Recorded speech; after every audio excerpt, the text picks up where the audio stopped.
waxaa daboolka laga qaaday dalka Soomaaliya toddobaadkan in dawladdu ay ka warheshay mu'aamarad niman ay wateen oo 7 nin oo sare oo madaxa oo militariga iyo rayidka ka tirsan dabeetool xidhxidhay sida hadalkaasi laga sii daayay Radio Muqdisho uu sheegay 7daas nin waxaa lagu ashtakeeyay in ay garabsanayeen oo la shaqaynayeen dawlad shisheeye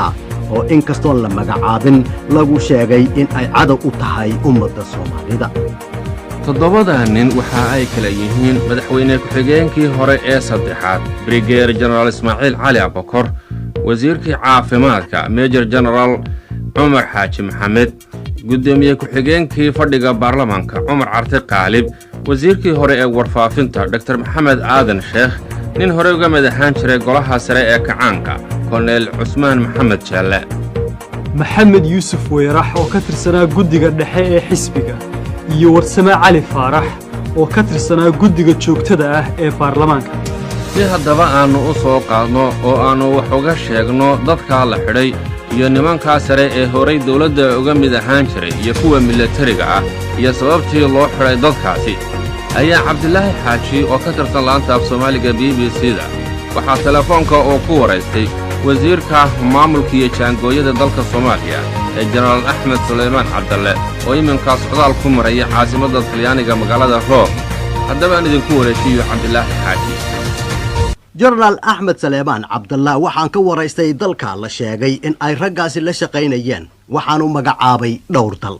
haddaba General Axmed Suleymaan inkastoo su'aalaha aan weydiiyay oo dhan uu ka wada jawaabay oo uu qaarkoodna si fidsan uga jawaabay haddana waxaa laga yaabaa in waraysigaasi oo aan telefoonka ku qabtay darteed hadalka qaarkii amba intiisa badanba aydan si wanaagsan u maqal ee sidaas raalli ku ahaada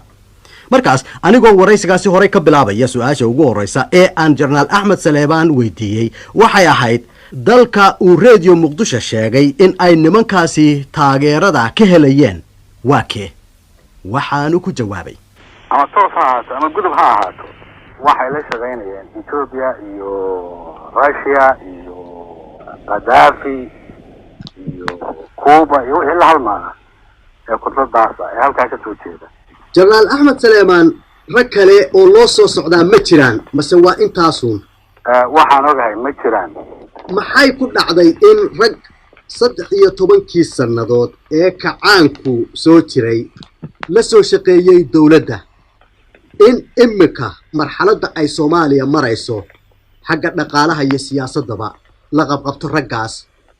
oo markaas xabsiga la geeyo maxay taasi ku dhacday waxa aan oran karaa waxay ku dhacday ma ay maqneen raggii ay kacaanka